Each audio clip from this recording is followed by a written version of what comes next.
what is it about content that you love? I think it comes from my degree. I have a multimedia design degree, and I love the concept of putting things together and just seeing it come to fruition. When it comes to content, it's a little bit quicker and there's not that much of a learning curve. So I think that's what I would say that I love. And your name is? Kenny. And you have been in Huntsville how long? I've been in Huntsville for 11 years.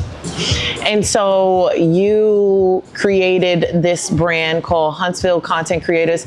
Tell us why you created that brand. So Huntsville Content Creators started off selfishly. I used to be influencer forwarding. I did fashion, and taking your pictures by yourself is hard. So I wanted to look for other people that need the same thing. That's how it started in 2021, and it's just grown. I think the lack of community in Huntsville is a big deal. When I moved here 10 years ago, never could get a job in my field because it's more arts leaning. It's a lot different now, but a decade ago, it was just hard to find someone that wasn't an engineer. So I felt like Huntsville Content Creators was a great way to kind of mend that gap and make people know that they're seen, and that, I guess I would say, not only be seen, but there's someone else out there just like them. So you make content yourself. Tell us about the content that you make for yourself. So I love making lifestyle content. I'm more of a point of view queen, if that may say. I love to give reviews. So that goes from me traveling, going to new restaurants, maybe buying a new purse. I love to show from my point of view, simply because when it comes to aesthetics, sometimes it's hard. It's hard to kind of stick to that. And the point of view vlogs, they're forgiving. So vlogs are my thing. I love to make vlogs. For other people, I like to create videos that's based on products or people. Okay, so this one is a curveball. Okay. Ready for it? Mm-hmm. People would say content creation is a level of entrepreneurship. Mm-hmm. You are a new mom. Mm-hmm. What would you want your son to look at you and think when he sees you as a businesswoman? I would definitely say if I wanted my son to look at me, I would definitely say I didn't give up. Like I mentioned before, I didn't get a degree after I went to college, and it was just a really hard time. Went into the medical field, which is great, but I kind of left the design and arts off to the side. And so now being a full-time content creator, it's like the perfect way for me to show my son, hey, finish what you started. It's gonna be hard for me to ever look at him when he's 18 and tell him, hey, do what you want, follow your heart, if I never did it. Okay, so let's simplify it. Why must you create? Because there's a voice. Someone needs to hear my voice. Someone needs to hear that no matter what you look like, there's other things that people are dealing with. When I first started off, I love to talk about I love to support small businesses like in the foodie world, but I talked a lot about my mental health. That 10-year gap that I mentioned, or not the 10-year gap, but me not graduating, I had a 6-year gap of just being depressed because I couldn't get a job. And from the outside looking in, it was hard for people to relate to that. You have the car, you have this, you have that, but I was broken on the inside. Started sharing in my captions, just posting pictures, just saying how I was feeling on a Sunday. And a lot of people, related to that. So I think what pulls me back when I feel like, oh, I'm tired of content, is there's a message that I want to say. Like I want to share, rather if it's a pit, if it's something that I've learned, because there's someone else out there that's thinking the same thing as me. Okay, go ahead, that was James. Crazy. Anything? I'd need to get them questions ahead of time next time. No, because you would have overthought it. I've met you before. No, if I get them ahead of time, I'm good. If you weren't creating, what would you do? If I weren't creating, I always said, this is so crazy. I always said I wanted to be rich enough to be able to just work for free. I always wanted to be able to just either give back, some sort. Community is a big thing for me. I wish I didn't have to worry about the dollar sign and how much money I made monthly, because that kind of gets in the way of what I love to do. So if I wasn't working, or if I didn't do content, what would I do? Probably wouldn't go back to pharmacy, because I'm not doing doing that. But I probably would kind of maybe go back to graphic design, like what I went to school for. All right. From the creative side of things, I personally, I'm going to anchor some of these questions towards you Okay. as a creative person. Especially now that you mentioned graphic design. As a matter of fact, I'm going to jump right into that. I do more print, not digital. I will say that. I'm more print leaning. What do you mean by that? So I graduated college 2014, and so that was right before the digital world came. So that means that we're not looking at magazines. Magazines aren't being printed that much. Marketing agencies are not pushing out flyers. Like back then, Black Friday, you could go get a newspaper on Sundays, or you could have some type of flyer in your hand to look at the sales.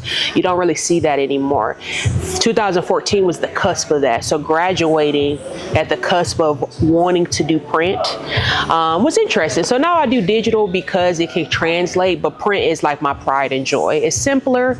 You really usually have to kind of have a cohesive design. I think with digital, you can be more creative, if that makes sense. Because when you're doing print, you're probably working for a company specifically. But yeah, that was my senior project. I loved print, and now all digital. But when I get a chance to do print, I do it. So with doing print, I've taken printmaking classes as a graphic design major myself. As far as using the screen printing, doing the tiles and things like that. What experience have you had with doing print as far as design goes in your world? So I was more on the branding side. So the screen printing never really leaned towards that. I was more of like, so my senior project was me creating a business, and I had to create all of the pieces of branding. So I created a coffee shop. So that's the coffee sleeves, that's the menus, that is the menus that you touch, the menus that are hanging up. Pretty much anything that you can read, any tangible product that you can read that would be printed out and you're not looking at digitally, that was like my wheelhouse. The thing about that is you have to have a cohesiveness that matches all those forms of different content versus digital. They're not built in collections, like you can have this style and then you could try different trends. So yeah. Okay. How do you deal with rest? Yeah, that's a hard one. I wait till I crash out. Crash out on Yeah, everybody. Crash out. Like, we're gonna go ahead and lay down. Okay. We're gonna wave, yeah. So yeah. the follow-up question would be, do you know how to rest? I think in 2025, that is like my biggest lesson, because I've realized sometimes I work on a half empty cup. Thinking that it's half full, and so I've learned that a lot of my issues with resting is thinking that I have to do everything, rather if it's myself, rather if it's for my son, for my husband, for my friends. And I think having that much control over things is hard to let go. And so you're thinking about it at midnight, you're thinking about it at all different times. And so I've been able to learn how to communicate those things, and that's been easier way for me to be able to relax and rest, if that makes sense. But yeah, resting, I don't know what that is. I relate there. Yeah. I mean, figuring that out is one of the hardest things, because it's just like, it's always something that you should be doing anyway. You could be in the bed, your head is still running though. Absolutely. Yeah, you are still thinking about stuff.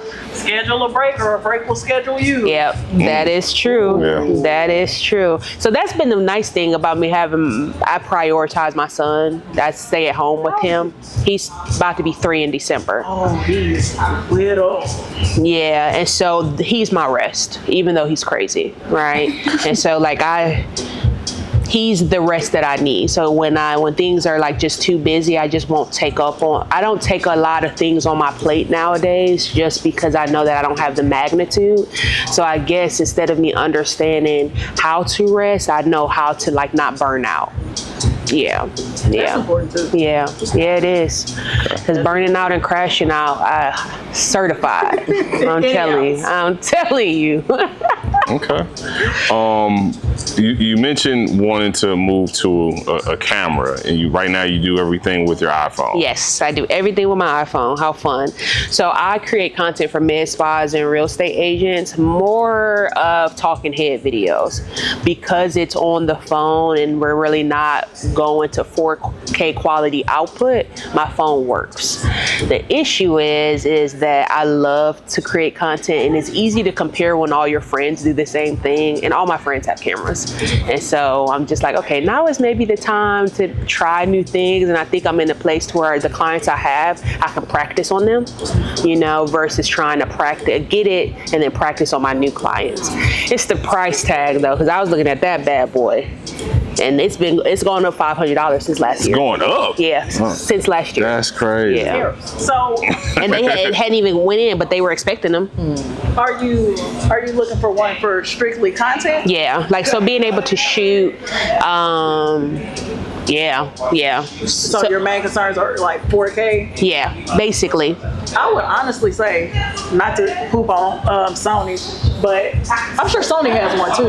But Nikon has the Z30 and the Z50. Okay. They're more user friendly. Okay. A lot of the professional settings aren't on there, but it Okay. still gives you a lot of wiggle room to make your scene look like what your eyes are seeing or what Okay. you want it to look like. Okay. And they're a better price point. Okay. I honestly would say start with something cheaper. Yeah, because I have a T6i at home. That's good too. Yeah. Canon? Yeah, it's just, it's fixed. I can only do so much. Yeah. And so it's just like, I'm comfortable. I like to get in and out. Yeah. My shoots are usually 5 hours. Yeah. And so Sheesh. a lot of it is being comfortable. You know, like if I could go shoot with something, I have some type of equipment, but it's like when the day comes, it's like, let's just get this in and out. I don't want to have to worry about color grading when I get home. I don't want to have to worry about audio issues, but it's like I have to find some time to be able to work on my craft outside of only working on it when I'm getting paid. One thing I'll say from behind the camera is that I find myself, handicapping myself a lot because as a graphic design major, I got into videography and photography as of those being courses I had to take. I had to Okay. take traditional photography, Okay. where I had to do my film development in the darkroom and print my own pictures or whatever. Wow. I definitely had a good pocket where I had like a little bit of a niche for my angles and stuff like that. But once I got the digital, I didn't have a professional camera. I did have a Nikon. Excuse me? Yeah, I did have a Nikon, but I mean, I went all the way up until even maybe 5-6 years after graduation without having a digital camera of my own. Okay. And then having to jump back into the field and try to learn these settings on cameras that I haven't had. I've kind of cut my legs out from underneath me by being tough, wanting to be a purist, and to try to learn everything from the ground up. Yeah. There's a lot of situations, and September may or may not back me up on this, but I think September may, the automatic settings, you don't got to go to manual. You can go to some of the program settings on there already to just get what you can get, Okay. I guess that is fair too. Yeah. I think I haven't touched that camera since I did YouTube. And so it's just like a learning curve. But yeah, I forget that there are automatic settings. Okay. Yeah. Were you one of the ones that mentioned I think everybody's kind of mentioned not posting on several things with them. So I'll talk to everybody about Yeah, that I later. post on, or not currently, but I have presence on everything. TikTok I don't take serious because you gotta have one that you don't take serious, I feel like, because then it always feels like work, you know? Yeah. Yeah, I don't take it serious. And it doesn't take me serious either, yeah. It's like 200 people saw that. I said, okay. Great. That's crazy. Let's go ahead and go back to Instagram. I was telling Malik, this camera here, it might be like $300 now. It's like Oh, wow. 15-year-old. This camera is. Wow, is Still it? giving out good quality. Okay, just- okay. One, it's mostly lighting. I will say that with the older cameras, Okay, it's mostly lighting. okay. I have a set of 4 tube lights. They're about a soda can wide and about this tall. I got 4 of them with tripods for like $199, and they're on sale right now. So your tube lights, because I use panel lights. They're just, it's heavy to lug them around. And most of the time, if I could get the shoot during the day, I'm not worrying about lighting per se. But I edited a video the other day and I got a glare that I didn't catch. And so like the first video, obviously full sunlight, second or clip has that glare, the third clip full sunlight. And so I guess that's another thing with these cameras. I've been like wondering the lighting. Like, so fantastic for videos and for preset as a rapper, as a person of loving music, wanting to shoot videos of my own or for other people or whatever, even movies and short film. It pretty much dials in. I think you were talking 4K or whatever. It dials into where these settings with the ISO, great in dark places. It can get grainy, but like the ISO on it goes double-digit thousands or whatever, so you can be in bad positions where it does not look that bad. But just really playing in between the settings to get there. But then what you said, the color grading and stuff like that, a lot of times you will find yourself already in whatever mode you want to be for cinematic, professional. And I was about to say that too. Color grading is more for like a cinematic look. Like if it's a person, honestly, I'm probably not gonna go for it because I feel like I get close to color already. I'll do color correction. The Osmo Pocket 3, you have to color grade. It's a butthole. It is. You have to. And so it's just like I wondered if these have those issues too. As I said, I had the Nikon, my DSLR. I broke mine. Okay. Oh, you sound hurt because you were shitting on it a minute ago. No, I wouldn't. No, Nikon. I had a cool Pix. It had certain settings on it or whatever. But I had a D3500 was the camera that I had. And I was a Nikon purist too. So I was just like, Sony, man, I can get, all right. It's yours. I'm glad I didn't have That's fine. I can get in there and I can change things either on the camera itself or in post. Okay. So it comes, you learn to work and go with the flow or whatever. Yeah, that's the one I'm looking at right now. That one is the one I'm looking at. Which one I got.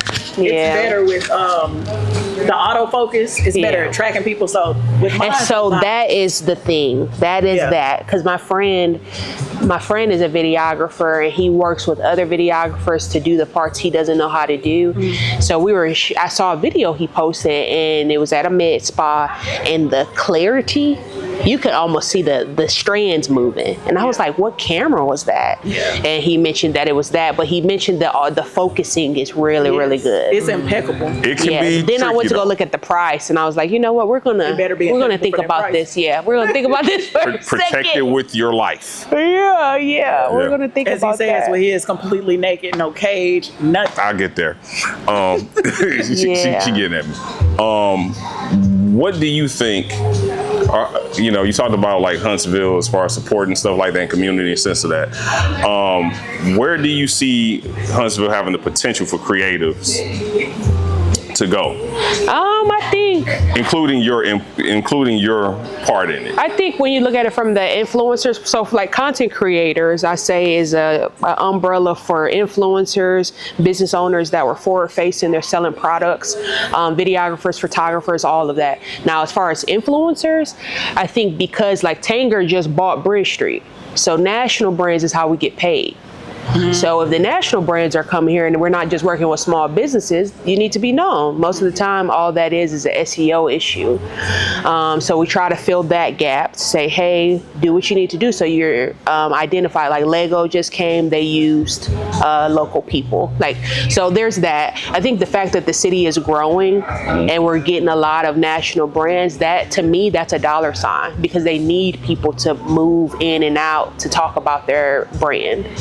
Versus them going to Nashville using Nashville creators. And so I thought that maybe 4 years ago, and we're seeing it come to life. And then for creatives, I think that we have all these people from the West Coast, DC, people want to do things now. It's just, there's so much creativity. So I think like for all the other content creators, it's just nice because like the options are endless,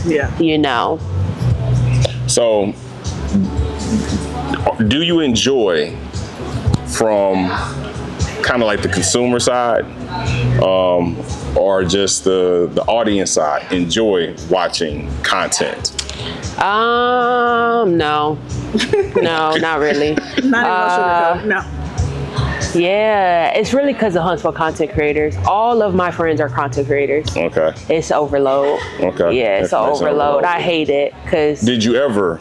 Oh yeah, enjoy no, watching? I love TikTok. Okay. Instagram is just hard because it's business. Yeah. Okay. You know, so it's just like if I'm doing anything, it's R&D. Like it's just research. Okay. And so most of it's just hard because what I used to love is inspiration and stuff like that. But I have that kind of solid. Yeah. Okay. But Instagram is so aesthetic that you could do R&D on it. You know, like you have everything, like with, like for instance, med spas, real estate agents. If I'm just now meeting a client and I need to figure out 10 reels I need to make from them, I could spend an hour on Instagram. So that's what I use Instagram for. Now TikTok, I'm doom scrolling. I love it. Okay. But it's just, I like the relatability. You like threads? I'm trying to like threads. I'm not a copy person. That's what I use AI for. But y'all just said y'all could tell. Yikes. Hey guys, I'm Kenny James and I'm the owner of Huntsville Content Creators. You can follow me on Instagram at HSV Content Creators or _ that's Kenny, and that's a wrap. I'll see you guys next time.